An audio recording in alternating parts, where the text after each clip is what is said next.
Kia ora, welcome to Under the Checkered Flag, MotoGP edition. I'm your host Kate, and we're just going to jump right in. It is Kelly, Pozza, and Kate here, and we have just been racing in Argentina, possibly for the last time, if rumours are to be believed. But we had some sensational racing, and it was really exciting. So we're just going to dive into the action because Moto3 was pretty sensational. Just giving a really brief summary, it was a 11 rider shootout for the front of the race, basically. It was a big group battle, including Patel, Versato, Bakeras, Carpe, and a whole lot of other riders. I do want to give a special shout out to Joel Kelso, who got a double long lap penalty and still managed to finish in P8.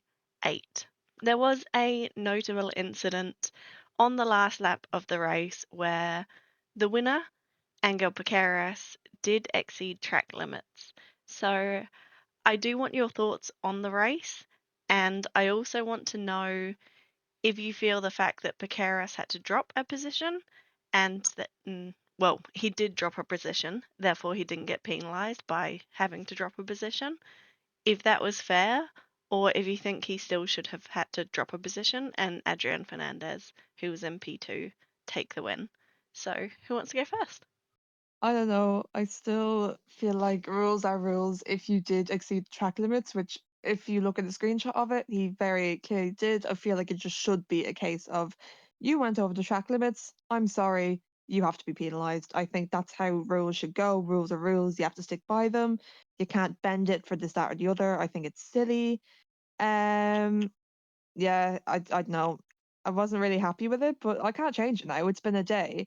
However, we do have a little podcast member who wasn't going to change who wasn't going to change the podcast prediction results purely for that, which I think me and Paz are very upset about, but we can move past that. The race itself was stress. It was just stress, very stressful. The last lap was probably it was too stressful to endure. Everyone was too close together. It was literally until the line, and that always stresses me out. But it does mean a good race. Yeah, I wish Fernandez would have won. It would have been great to see. I do worry for Vicente Pirone. I hope he is okay. He had a very, very harsh crash, and I am actually terrified for his leg because it looked horrible. It was really, really bad. And you have to remember, this is a child actually.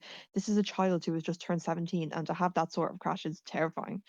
So I do hope he's okay. But overall, amazing race.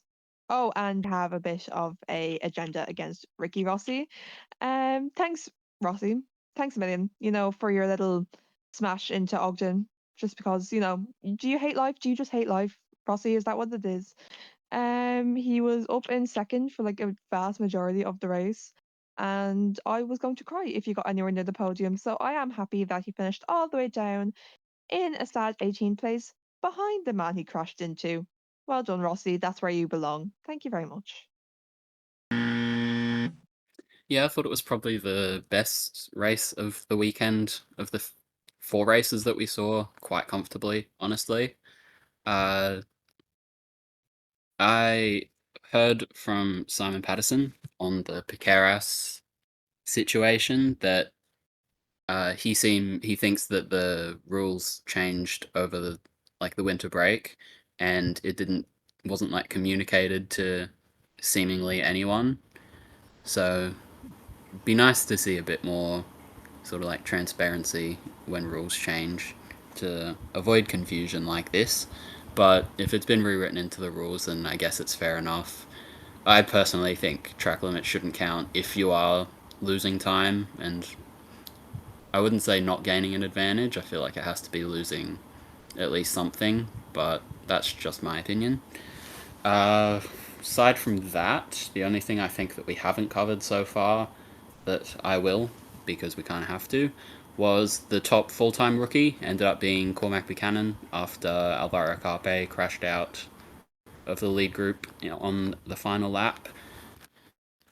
Adrian Cruz's finished a place ahead of him, but he's just a replacement rider, so I'm not going to count him as the top rookie just because I can. But yeah, shout out to Cormac, scored some more points. And his teammate Ruche Moodley also scored a point behind him, so not a bad day for Boe.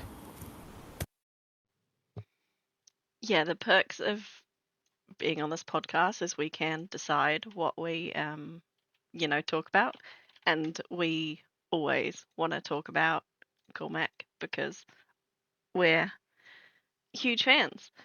Just on the Pirelli news, he's basically come out on his Instagram post and said that he's not sure if he'll be there for Texas. Obviously, we absolutely hope he is. And he came out and said thanks to all the support for the fans and things like that. So fingers crossed, and obviously hoping for a speedy recovery. On the other topic that Kelly mentioned, for the podcast predictions, we will be using official results, and that's just, the ground rule. So we will talk about it later, but admittedly, Andrew is still kicking our butts. So good job, Andrew. Keep it up, and a trophy is coming your way at the end of the season. Moving on to Moto 2. We saw some Dixon domination because it can't be described as anything other than that. Jake Dixon won this race by an absolute mile, and MP2 was Manu Gonzalez, and MP3 was Celestino Vietti. I do want to shout out to Aaron Canet, who had quite a nasty crash earlier in the weekend, and it did look like he dislocated his shoulder or definitely had some shoulder injuries, but he still put on a great performance. What did you guys think of Moto 2? I think. Oh, actually, I'm not too sure this time. Normally, I would say that we could admit that this was the most boring race of the weekend, but maybe it wasn't. Mostly because I do love myself a bit of Jake Dixon, and he did finish. He won, and I think for me that's a big thing. You don't really expect it of him, especially not on an elf mark. This is a new team for him. It's a new environment. I wasn't expecting too much, and he did really well. In terms of predictions, not very happy, but because I did want Gonzalez to win, but I'm happy to let that slide for Jake Dixon. I love the man so much. I really, really do. I was really happy to see Vietti on the podium. He's solid. He actually is solid, and I think he could be a title contender if he keeps consistency going. In terms of my man, he finished. Did he finish anywhere near the pack and in a good position? No. Did Vire finish anywhere good? No. Am I happy with Vire's finishing position? No. Did he finish? Yeah. So we'll move on from that and just pretend it didn't happen. So irritating. I'm really sad for Moreira. I think Moreira could have done good things, but there was no option for him. It just didn't go his way. Yeah, overall good race and low key better than MotoGP in terms of the MotoGP sprint. Yeah, it wasn't the best Moto3 race we've ever seen, but there was still some interesting battles up and down the field. There was a pretty good one between Celestino Vietti and Aaron Canet for the final podium place. They were scrapping quite a bit late on, and Vietti ended up finally getting on the podium after being taken out in Thailand. So that was good to see. Looking down the field, there's a few other riders that I kind of wanted to give a mention. Bit of a Darren Binder fan myself, so I'll say him getting P6 was a pretty solid result. The bigger one is Alex Escreege getting P7 on the forward, almost stuck it on the front row in qualifying, and in like full dry conditions, it's just almost unheard of seeing a forward bike that far up the field. So very good effort from him. And top rookie was Danny Holgado in ninth. Another good result, another top 10. No other rookies were in the points, so can't really get much better than that for him. Yeah, seeing a forward that far forward in qualifying was quite bizarre, and for him to actually be able to translate it into a semi decent result, very, very impressive. Let's look at MotoGP now, and we are going to start with a sprint race only, because it was probably the most mild of the races and probably most of the sessions throughout the weekend. We did see a couple of interesting moments, one being the Furman Aldeguer and the poor, luckless Miguel Oliveira crash. Furman was handed a penalty for this, and it did result in an injury for Miguel Oliveira, which was a hematoma of, please, I apologize, I'm going to pronounce this so badly, the sternoclavicular region. So basically, it's a bruise in his shoulder. Miguel has no luck. No luck at all. There was also a crash between there was a racing incident between Franco Morbidelli and Brad Binder, which did result in the latter crashing out. The podium was predictable because it's the podium we saw twice last weekend with Pecco Bagnaia in P3, Alex Marquez in P2, and Marc Marquez in P1. I'd like your guys' opinions on those two racing incidents and the sprint as a whole. Sprint as a whole was boring in the nicest way possible. There's not much else to say about it. It wasn't amazing. There wasn't any big surprises. It was just there. Marco Bezzecchi did finish sixth, so that's good points for me. That's all I really did care about. In terms of the incidents, the one between Furman Aldeguer and Oliveira has me so upset. That poor man. Nothing has gone right for that. His outside life has nothing to do with his racing life, but like in there, that man has absolutely no luck whatsoever. Everything goes wrong for him. It's just sad, really, really sad for him. Now, Brad and Frankie. Hi, Frankie. Can I ask a question? Why do you think it's okay to just mess up everybody else's race if yours doesn't go your way? Why is that your thing? Why do you have to do it every weekend? Why? Why? I don't see the point in it. There's a difference between being an aggressive rider and then just ruining everyone else's thing. This may have been a racing incident, fine. But the fact that it involves you just fuels my agenda. And I believe next weekend you can impede another person's lap because that just seems to be your thing. I really don't understand why people like you. You've had a podium drive for 4 years. You got a podium this weekend. Congratulations. Well done. Good for you. Do I think you deserve it? Probably no. But it's okay. It's okay. Well done, Frankie. Next time, don't punch another rider to get it. Thanks. Yeah, Brad Binder came out with a statement after the sprint race saying sort of like he understood that it was a racing incident. These things happen when the rider on the inside's like leaned over, they can't really see on the outside.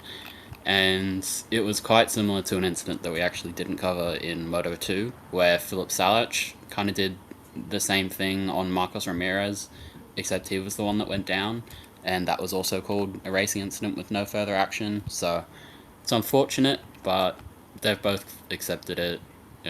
Brad's moved on quite quickly, so nothing more than a racing incident in my eyes. You mentioning that Moto 2 incident and having the same result.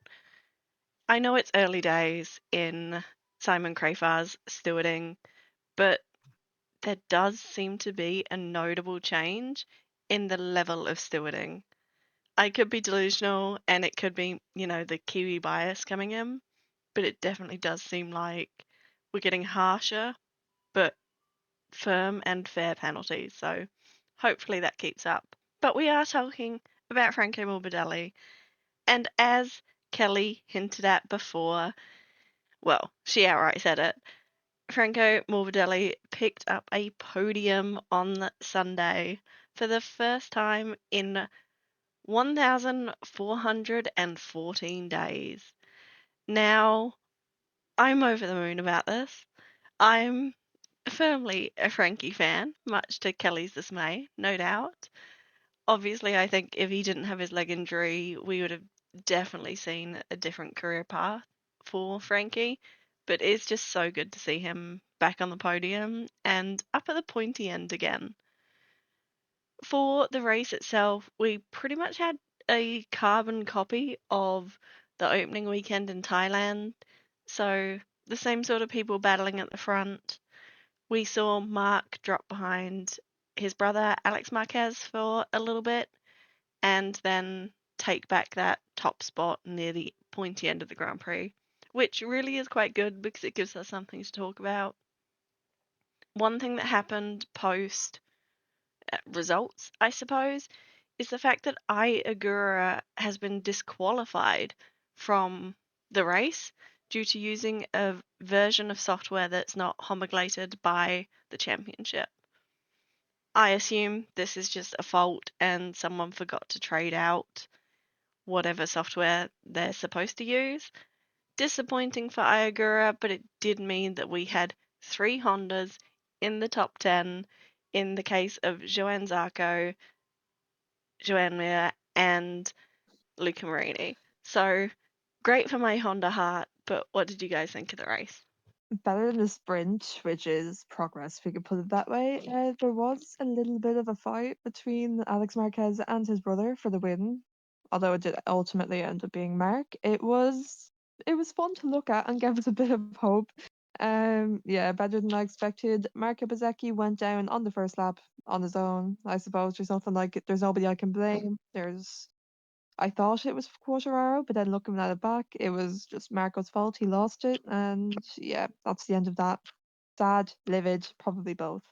I'm not happy with Agura's disqualification. I'm not. I don't think it was his fault. I think it should have been like a team situation, like the not a disqualification for the team, but like a fine, maybe something like that. I don't think it was something I could have controlled. I don't think it's fair to do that to him. Yeah, I'm just not happy with the way that worked out. But other than that, Luca Marini finished 10th. That's 6 points. That's 6 points in the bag. That's basically more than he got last season altogether. It's it's better. It's way better. So good enough race for me. Yeah, just going back to the point of Iagura's disqualification, Trackhouse came out with a statement after the race which kind of explained what it is. I'm just going to read it word for word. It's not extremely long, so it shouldn't take too long. They said a technical error led to the installation of the wrong ECU into the 79 race bike used for the Argentinian Grand Prix, which the stewards panel deemed an infringement of the homologation rules after the race and therefore disqualified Ai from the results. It is accepted that the error gave no performance advantage to Ai on track, as the electronic settings on the bike was correct but loaded with the incorrect firmware. So I'm not really sure how all like the different parts of the bike works and what implications it could have had, what it could have given them. But I feel like it's probably just one of those cases where the rules are the rules. It's not obviously it's not Ai's fault, but yeah, bit unlucky. But what can you really do? I'm just going to jump in because you missed the final part of that statement, which was Trackhouse saying Ai's performance was flawless, which I found quite wholesome. The final bit of housekeeping we have before the weekend's out is the fact that Jorge Martin has been confirmed to be missing COTA. What do you guys think about this? Obviously, it's quite harsh for the racing, and I really miss Jorge on track, but also injuries. I think, given everything Mark went through, we've all learnt our lessons.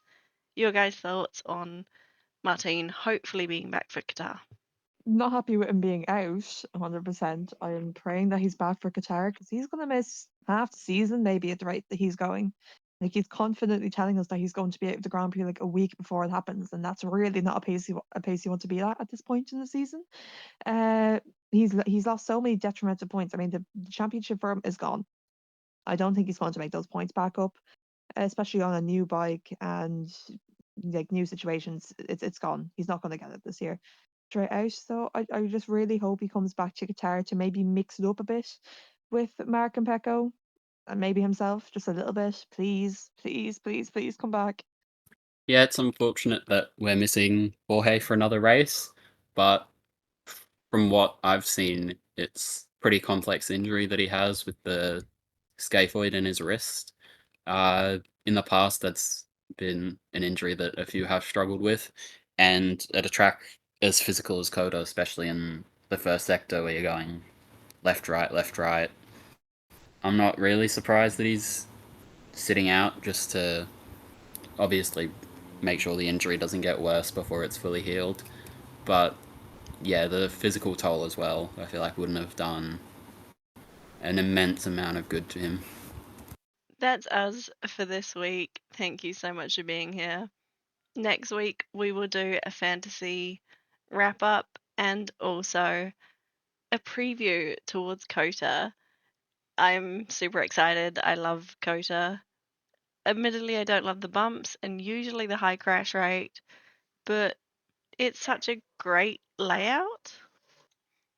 As you may have noticed, we had sound effects in this recording.